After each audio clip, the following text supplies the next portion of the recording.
My autism journey started 30 years ago. And 30 years ago, autism and the terms used look very different than they do now.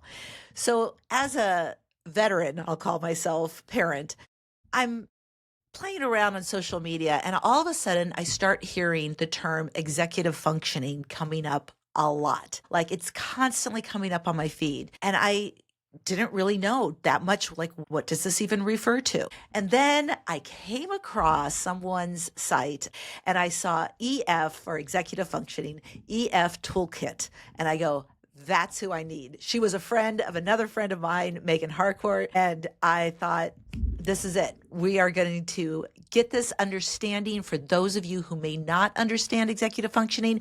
And we're going to keep this so basic and so that you can kind of enter this in a very, very simple way and not feel like you have to have a lot of background knowledge in order to kind of walk into this term, executive functioning.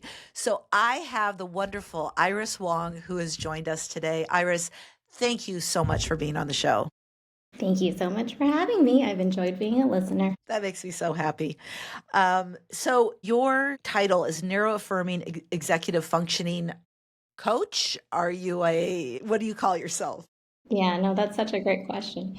I feel like a few months back, a year ago, I had such discomfort with that term coach. I didn't want it. Even Yeah, though yeah. people were giving it to me. I was like, I am a peer. I am in this with everyone else. We do peer support. We're here just to I share love that. and be with each other and figure it out. And yeah, so that's a wonderful question to lead with. Well, it is in the sense that we like to think we're such experts on any particular subject, but we're all in this journey where we're learning so much. I've been so humbled in my past 5 years in my past year of all of this. I mean, 30 years I've been in not only a parent, but also in the industry. And so much is being understood in this past year that everything is kind of exploding with information, and we are coming up with new terms for things and new ways of saying things, and it's such an exciting exploratory time. I want to make this really simple today, and I really want to address those people who are like, all right, what is executive functioning and why is it important to my role as a caregiver? Sure. I think the invitation to make it simple was just really nourishing to me too. Because I think when I've spoken in public or in smaller private communities about this, people are often surprised by what I end up talking about because I don't really launch into a lot of the given definitions. I talk about it in a way that is how I live it and how I That's right. see it played out in our day to day.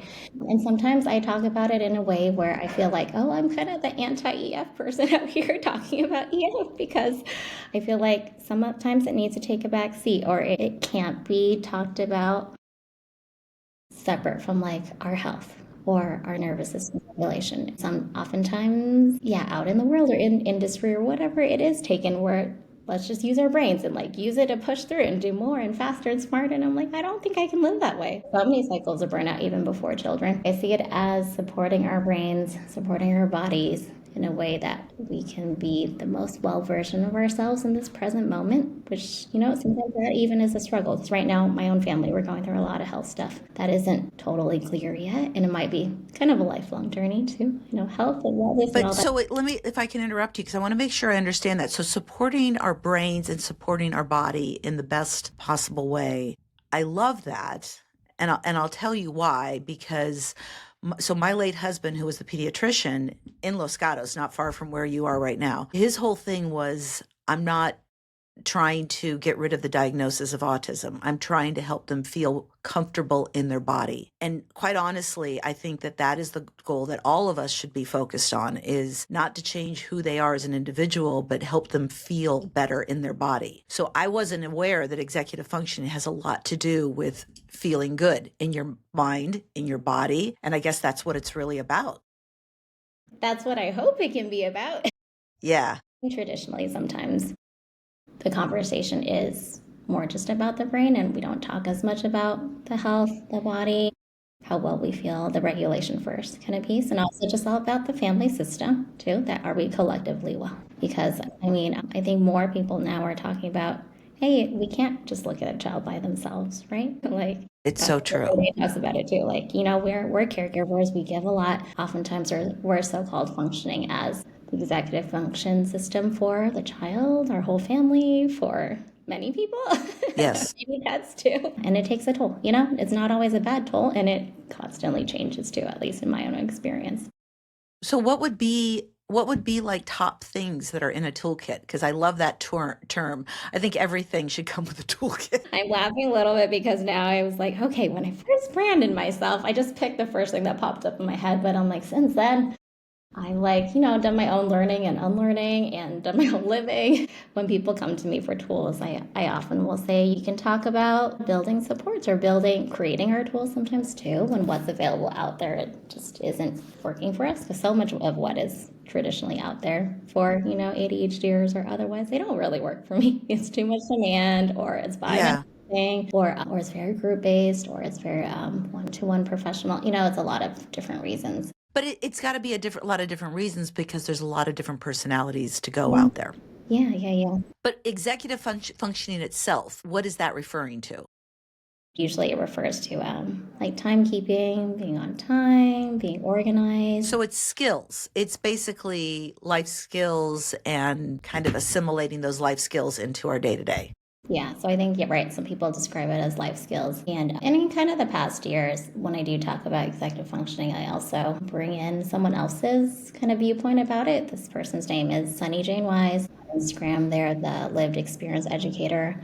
And so they posited, like, hey, a lot of these skills have kind of been presented in as such that like they become like norms. These are executive functioning skills, executive functioning norms. But at the end of the day, lots of times they're created by like neurotypical folks that say like, hey, this is the only way we can live to have a good life. And that is a fallacy. So I feel like what I feel good about saying is that like it's fine to have a framework. Like a framework can be useful for so many reasons, right? To like bridge Absolutely. conversations, groups of people, perspectives. And I think especially in the educational world can be really an interesting framework where people can talk in a way that's more balanced and yeah, bridge bigger gaps of like lived experience.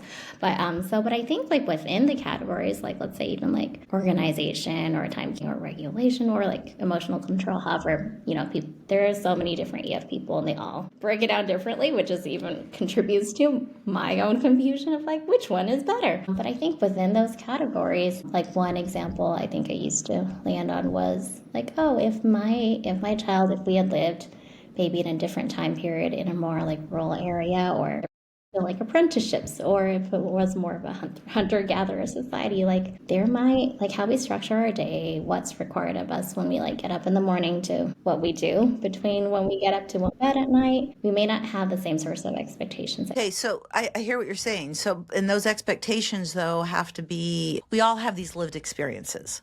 We all have a certain life that we've led and what we've learned along the way and what we feel is important to everybody to be able to survive. But somebody else's expectations are potentially very different than mine. For example, I'm incredibly audio sensitive. If I walk into someone's house and they have the TV blaring or background, like I'm in the car and they have background, like a NPR or something on, I can't talk over that. I can't possibly function. This is an individual thing that I personally am dealing with, but it's something that is part of my struggle and probably sensory. You would call that sensory if it's an audio issue. But this is where it comes into play. Somebody else may need that. Somebody else may need to have that constant chatter on in the background. And we have to understand and appreciate that as well too. So when we're talking about this subject, we have to think in terms of the individual and not what the societal norms are. I don't understand how people can listen to punk music or metal music. I can't even fathom that. But yet there's some that bring so much joy to. And why is that? Like, what is it that's part of our DNA that makes some of us okay for that and others don't? Is it what we grow up with? And I don't know the answer to that, but I do know for myself also, like overlapping noise is hard as well. And so oftentimes I'll ask to like, hey, can we have this conversation elsewhere? But you're absolutely right. Like in our home, we have loads of competing needs too. A lot of audio that's going on, and then maybe it means me needing to put in some earbuds to play something else to kind of cover it up. Yeah, but I think all that still does play into like, hey, like when my sensory needs are not met, then yeah, those executive function skills that folks say come out of the prefrontal lobe, like the front of our brains, like it'll be a little bit more offline just because I'm not feeling fully comfortable in my. So executive functioning does come out of the frontal lobe. Yeah, so there's so like with brain scans and all of that too, so they show that like, over the course of the lifetime, the brain changes and like some of that change happens in that frontal part of our brain. And yeah, they call them higher order processes of some sorts. But at the end of the day, it's like so many other parts of our systems and bodies need to be well for that part to come online. Because it's otherwise it goes offline if we're not feeling safe, we're in fight or flight, or if we're sick and our gut is not well. Let me tell you about the gut. Okay. Now that's what I did in my profession for 16 years. I helped my late husband run his practice, and we focused on the gut all the time. And that's why I became a picky eating specialist, and I worked so strongly with diet. I know. I mean, Joey's diet is so tuned in that he is really easy to see if a food is going to make him react. I'm going to notice it right away, because if you're getting 20 different foods every day that make you react, if you pull one out, you're not necessarily going to notice the difference. But because his diet is so clean and so pure, I can really tell. A perfect example is canola oil. He was doing such a great diet, but yet we were having just consistent meltdowns. And often after eating something, quite often I would go someplace and I would just order him a hamburger patty, something very simple, didn't have any additional things on top of it. And I would see him react horribly within about 15 minutes of having that. And I couldn't for the life of me figure out, is it the meat? Are they putting fillers in the meat? Like, what is going on? And then one day I was at an outdoor place and they were barbecuing, and I saw them pick up the hamburger and spray it with a canola oil, like fat, to keep it from sticking to the grill. And then all of a sudden it dawned on me, it's the fats that they're putting on. Once we got that out, we noticed this huge improvement. But I can notice that with Joey because of the fact that he's so clean. It's very obvious when something is not right. And so he has now, as a speller, which is so exciting that we're getting this open communication, he has been very clear to tell us that his meltdowns are a result of his stomach, of his gut, and that when a meltdown is coming on, the first place he feels it is in the gut. And then it kind of goes from there. And I thought, come on, like compared to most people, like that has been our focus, Joe. Like how could that still be an issue? But the problem is there's so many other issues. There's parasites, there's bacteria, there's viruses in the gut, there's yeast in the gut. There's all these other different issues that play into it. And the problem is our society, and certainly our medical establishment, is not at all geared in to the fact that what we are feeding the kids is actually going to affect their executive functioning. All the ones you've listed, we've experienced that. So that's why I love listening to you and on here. Because, but at the same time, right, it's so hard to talk about because depending on who I might bring it up with, they might have a very different lived experience and come with it with their own skepticism. And it's hard to know whether there's anywhere to go with that conversation or whether just to hold my story. Well, I'll tell you where to go with the conversation. Yeah, because I hear what you're saying about, and there are lots of times that I hold my story, lots of times. But I will say this, the time to go with that conversation is when there's further questions asked. I don't force that down anybody. I don't force talking about the gut down anybody who doesn't want to hear it, because I also am aware that guilt is huge in the situation. And so many parents are doing everything in their ability to just stay afloat, and to tell them that now they have to give up everything artificial and eat, cleaner foods when they have these picky eaters is just so insanely overwhelming that that's not where I want to bring anybody. I don't want to bring somebody to a place of overwhelming. But I have my picky eating class designed in a way that it's 70 tiny little videos. So you could just watch one video a day. It's like 2 minutes, 3 minutes. And then maybe take that one step, just that one tiny little step. Because if you look at it as a whole and you start declaring, they will never be able to eat those foods because they have autism and that's just a side effect. Sure, it is, but there's a lot of reasons for it. And there's a lot of ways to work out of it. And the way to work out of it is not just behavior. It is not saying you need to eat this. That is not the way to work out of it. There are all these different little steps of ways that people can work through it. And so I think that my belief system when it comes to educating somebody about the gut is you have questions, I have answers. I have a lot of answers. I did this professionally for a lot of years, but I'm also not here to tell you that you're doing anything wrong because I don't want somebody to feel like they are less than because they can't go forward. Because, like you said at the very beginning, they have their own executive functioning. I think with any sort of executive functioning, we have to have this gradual unfolding of change because abrupt changes are so, so hard. Yeah. Can I give you a compliment just from hearing your program described? I'm like, it sounds very EF friendly. Like the bite-sized pieces, like, because I'm like diagnosed autistic and ADHD too. And yeah, seeing more of my own patterns emerge and change, with like hormones and perimenopause and all this. Yeah, And that's right? EF too, where I'm like, I can't expect EF perfection or whatever it is. I hear it. Oh, girl, let me tell you something. I have hot flashes. I've had hot flashes for 10 years. They're not horrible, but they come and go and such. And I'm often in one of those moments. And when I'm in a hot flash, like I don't like anybody. I hate my life. I'm in total panic mode. Everything's going to be terrible. I'm horribly uncomfortable. And it's a horrific place to be, but it only lasts about 20 to 30 seconds. Maybe 20 seconds. It's pretty short. But to think that there are people that are living in that all the time is where my empathy comes. Because it's really hard for us to understand how somebody is sensory struggling unless you've been through that kind of sensory struggle yourself. And I think about how I would feel in a hot flash. And if somebody needed me to do something really important or perform or execute something in that 20 seconds that I'm so tremendously miserable, I think I would start screaming and banging my head tremendously as well too. So we have to have this empathy for we don't always know what the individual is going through and how extensive it is affecting their body, but we have to be empathetic to that. There's a certain amount of knowledge and intuition when you're trying to find navigate your diet. You have to have a good understanding of knowledge. Like I understand what certain foods do. Like I understand that fake foods like certain industrial seed oils and artificial everything, the body doesn't know what to do with these things often. It will create tremendous sensory dysregulation.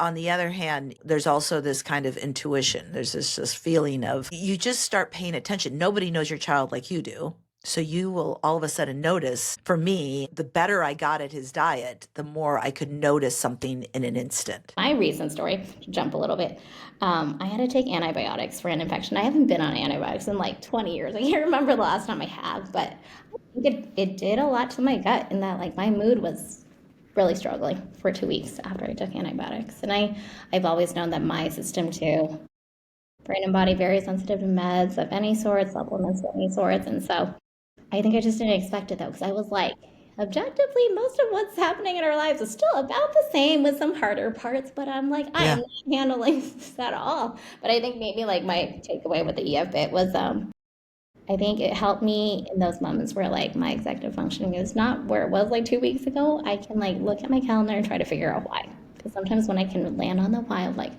maybe it was antibiotics or maybe it was something else. Let's talk about antibiotics because I can explain a lot of the reasons why antibiotics are an issue. First of all, before my disclaimer on antibiotics is if you need antibiotics, please take antibiotics. Antibiotics can serve a very good purpose. So I am not anti-antibiotics, but the problem is they are overprescribed without a doubt. No question about it. And the gut. Okay, so let's just look at this gut. And in our gut, we have good bacteria and we have bad bacteria. We have good viruses and we have bad viruses. We have good yeast, bad yeast. And there's a lot of microflora and pathogens, but the goal is not to wipe anything out. The goal is to stay harmonious and balanced. because they work synergistically. They balance each other out and work synergistically. If you go in there with an antibiotic, which is against bacteria, and you're wiping out the bad bacteria, but you're also wiping out the good bacteria, you've pretty much just unbalanced the whole system. And now the whole system, to find some sort of homeostasis, it's got to readjust. The problem is that good bacteria is really, really vital to helping control the bad bacteria. So if you wipe out the bad bacteria and you wipe out the good bacteria, you're going to give your body more bad bacteria because it's part of life. It's going to be everywhere. The problem is, how are you reintroducing the good bacteria? And of course, there's probiotics, and we talk a lot about cultures and things like that, but a lot of them are transient. In other words, they might go in through a pill and they might stick around for a little bit and then they just work their way out. So having good bacteria in many different sources, maybe a supplement, but also in fermented foods and things such as that, those are ways to actually bring in the good bacteria. And there's other ways of bringing in good bacteria, which a lot of people are not aware of. So part of kind of what's happened in our society is this incredible fear of, I'm going to use the term germs. Like everybody's very, very germ afraid. The issue is that we're constantly washing things.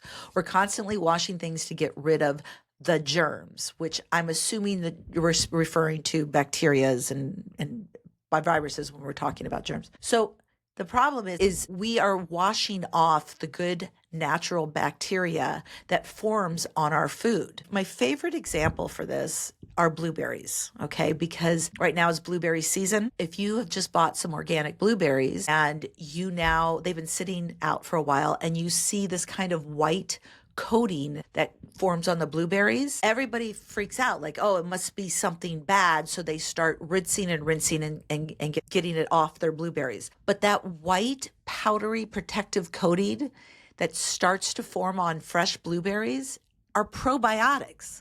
Those are good bacteria.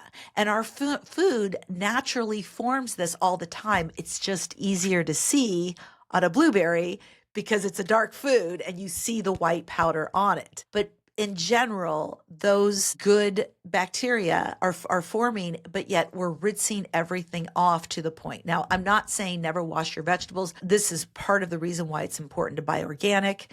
Maybe rinse them initially and then let them sit for a while, because the good bacteria keeps them from decomposing. So the piece is to shoot out some good bacteria so that I can stick around longer. And this is my defense. And that's why it forms. And though that's very synergistic with what we need to be eating. Yeah. So that's how it goes. That's fascinating. Thanks so much for sharing that. Because it makes me want to, at some point go get some naturally formed blueberries. Well, yeah.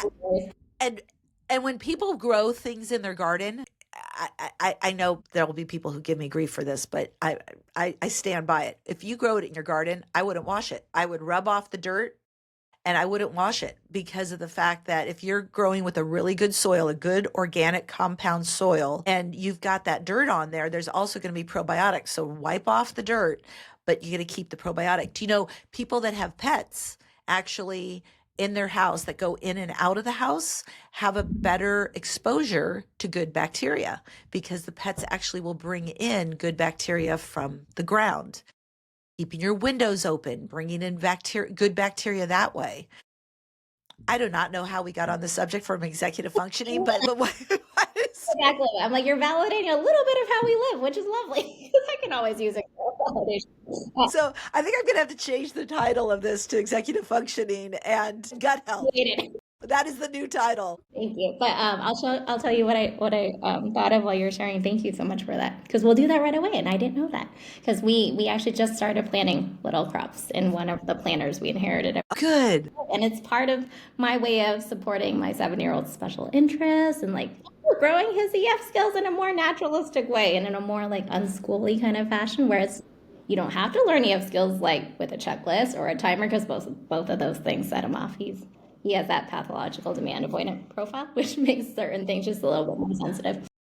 But you take something he's kind of have like a sparkle of an interest in, and like support it when I have the bandwidth and or my spouse or somebody else does, then it's a lovely way to learn. And so we just went to the nursery last Friday and picked out two plants for him and one for his sister. And they've been going outside just to water. And then I'll tell them, you don't have to wash it. And they'll be, so thrilled to learn.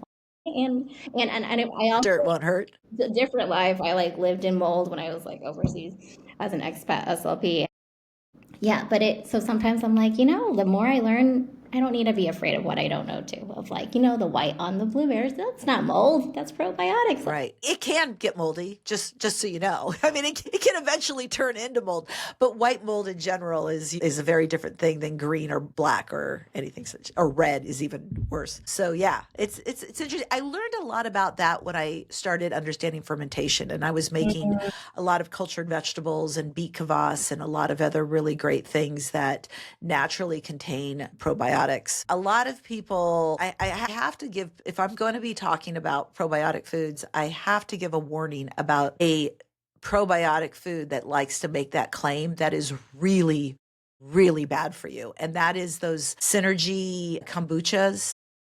They will feed your yeast pathogens and candida so rapidly. First off, terrible strains. It's not like anything that's well-rounded, and they are more likely, with all the sugar and the vinegar that's in there, going to feed and explode your candida than anything else. There are kombuchas that are okay. The problem is again, a high yeast content, but the ones that are okay are the ones that are not sweet. If it's sweet, then there's a big problem with that. Thank you for that too, because as a younger person, I had chronic yeast stuff, and I Yeah. got into kombucha a little bit. I had it briefly, and then my body just felt like stopping.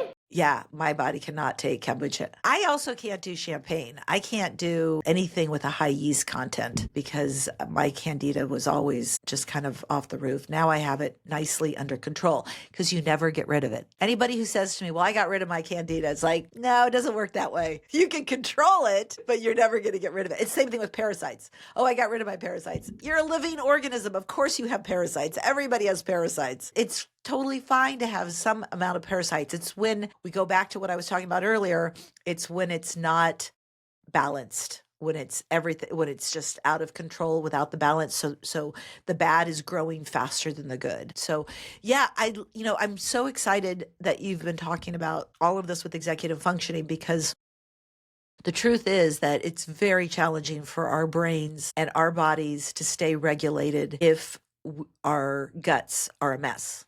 Yeah. And I'm guessing that the majority of our serotonin that stabilizes our mood is manufactured in our guts. I've been thinking that for a whole 2 weeks. I'm like, when's my serotonin coming back? But I bought some kimchi and some bone broth last night. I felt good right after eating it, but I did feel good. Just playing in mud, like playing with dirt, like all of those things. The outdoors is where the good bacteria survives and lives. And we sterilize the inside of our homes so much, and it's part of why we need to be outdoors more. And it makes sense.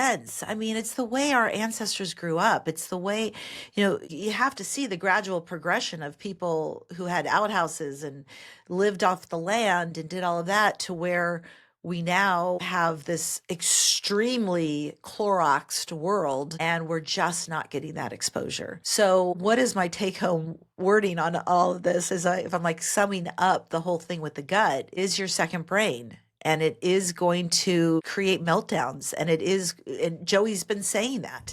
He says in spelling, he feels his stomach go sour before the meltdowns. He knows that it's coming on, and he can feel that it's the instigator behind everything. And I said this actually in a podcast recently, but I want to say it again because it bears repeating, is that a lot of people are wondering if medication is right for them. And I am definitely not going to say anything negative about medication. If it is working, you keep going. But if medication is not working, meaning that the instigation of what medication does, which is help, a certain amount of regulating serotonin levels or uptaking serotonin or whatever it might be, or even calming, if medication is not doing the trick, then you need to be looking at the gut, because the gut is likely the cause of it. But we all wish we could take that pill, don't we? I mean, don't we all wish we could have that pill that would make it all go away and make it all super, super easy. And we go on this chase of the pills instead of really looking at the root cause of it. Right. Yeah, and thank you, Betsy, for saying that because we've had that experience too. We do have taken meds and tried a whole lot, and it's not perfect. Like yeah, and it's such a like strange route, and it's like we're still on it and still trying to like figure out both ends of it and knowing. Yeah, yeah, it's it's really interesting. The part of the body that needs to be supported the most, more than anything, is detoxification. Because what detoxification is if bad things are going in, you want them to be able to come out with ease. So any sort of a detoxification protocol, simple, gentle, not harsh, not harsh. Our sweet little kiddos, they can't handle these harsh medications or these harsh, even if it's a natural, even if a naturopath prescribed it. A lot of times you'll go to a naturopath and they give you like 20 supplements, and these kids can't handle it. They can't detoxify it all. They can't get it out of their system fast enough.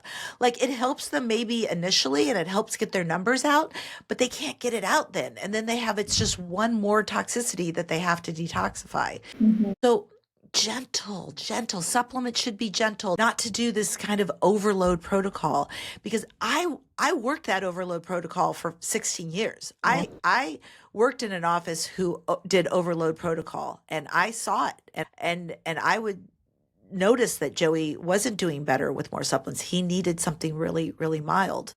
And to this day, anytime I go to a new practitioner, I start the conversation with, we're talking 1/8 of what you normally would prescribe anybody else. We're going to keep it super gentle. We're going to keep amounts down, and we are going to gradually work our way.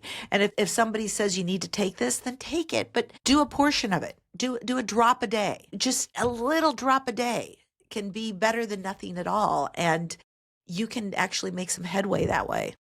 No, I love that so much because it's what I saw with my own kids too. Tell me about that. Well, certain naturopaths suggested supplements, like as you said, I wasn't even doing the full dose, but we saw that there wasn't the detox effect was too much for them and us to handle. But yeah, no, I like the one drop at a time because that is more achievable for me and all the different things I'm managing in my EF system. And I think I thought of a tagline for what we're talking about. It's like, hey, how do you holistically support your executive functioning? Remember your second brain, nurture your gut. We're intervening. That's it. We went on our own trajectory of this show. But it's not often talked about, It's not.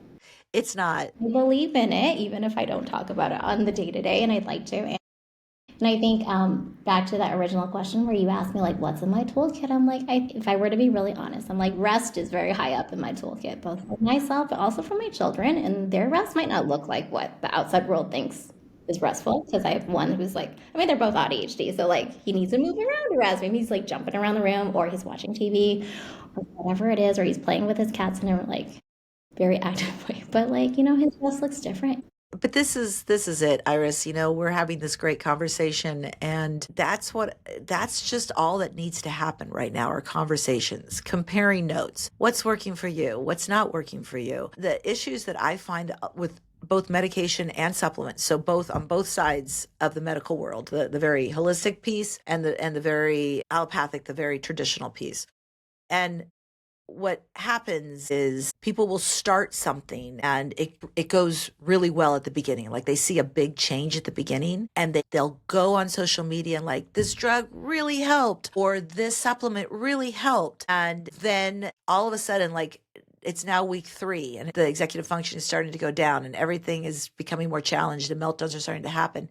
Yeah. And then you don't hear them say how great it is. And the problem is that original testimony is what people hear. Well, that really worked for that person. We should try it. But how long did it work for that person? I want to talk to somebody who's been doing something successfully for several years. So just be careful for anybody out there of what you read on both sides, because you have to really know your child and start fine-tuning little teeny pieces at a time. But the place to, which I think we'll both agree with, is the place to start is diet. The cleanest of diet that you can possibly have, the least amount of preservatives, the least amount of anything artificial, nothing industrial made, the least amount of packaged stuff. And I know what you're saying, but my child's not going to eat that. Well, that's why I have a course, a very affordable course on it, because It can be done, but it's not going to be done by just saying, eat that. It's going to be done by a series of things that you have to do to prep the gut. The gut is who's going to control the cravings. If you want your child to crave vegetables, then you have to clean up the gut to a point where the gut is going to want vegetables. And I get it. It becomes a catch-22. Like, how am I supposed to clean it up if that's all they're going to eat is junk? And it becomes by just gradually taking away the stuff that's not real, gradually making different choices with the kinds of foods that you're feeding. And it does happen. And it can happen. And ARFID, no matter what the diagnosis is, I have seen it happen for every different type of child. And I've done this for well over 25 years. So I know it can be done if somebody really wants to make the change. And quite honestly, it is way easier to make the change than have to deal with insane meltdowns that are completely unpredictable. And it's not to say that you're not going to have meltdowns again if you clean up the diet. It's not that, but they're going to be way less intense. They're going to be way fewer, and they're going to be a bit more predictable. And the sleep, they're going to sleep better as well too. So it might be a little extra work up front, but in the long run, things are going to get way easier. Is that something else you found as well? Yeah, and to like offer compassion to, caregivers out there. I have one child where, changing eating patterns and food is a lot easier for whatever reason, and the other one it's extremely, extremely hard. So Foods are hard. foods, but we're It's starting so to hard. see slowly a little bit of movement, but it's like I've had to kind of like, we have so many Yeah, different things we focus on, right? right. Like kind of collectively live together in a way that like we can keep on keeping on. And so sometimes like the diet thing we pull back a little bit. I'm like, okay, that one's able to do a little bit more right now. And then but at least for my child who has a much harder time eating and has like a narrow list of foods he's willing to eat, he's starting to open up. And I don't know what we did. Yeah. I don't know that it was necessary. You took small steps. But I think like You took enough small steps. You became aware. Honestly, Iris, I think one of the biggest things is just having an awareness of it. Because when you have an awareness of what they're eating might be affecting their behavior, you don't have to necessarily make changes, but you're going to start seeing patterns. So the awareness is really where it needs to come. Just be open to paying attention to it and maybe not do anything, but watch it. Watch how negative behaviors follow the ingestion of certain foods. Just watch for it. And then you're going to have the motivation you need to actually act. Because if you witness it, you'll have the motivation. I love that you were on today. I got to know you a little bit more, and I hope our paths cross again in the near future. I come out to the Bay Area quite a bit, so hopefully we'll get a chance to meet sometime. yeah, and I love hearing about those retreats if that's the right term. They are. I know. I got to do a California retreat. I definitely have a lot of interest for the California one. So we're going to get one of those together. That'd be fun. Thank you so much for joining us, Iris. And to see her Instagram page is EF Toolkit. And anything else that website that people can find you at? Sure, it's just eftoolkit.com. It started out as a more traditional EF account, and nowadays I talk about all sorts of things. All sorts of things, clearly. Okay. Thank you so much for joining us today, everybody. Thank you.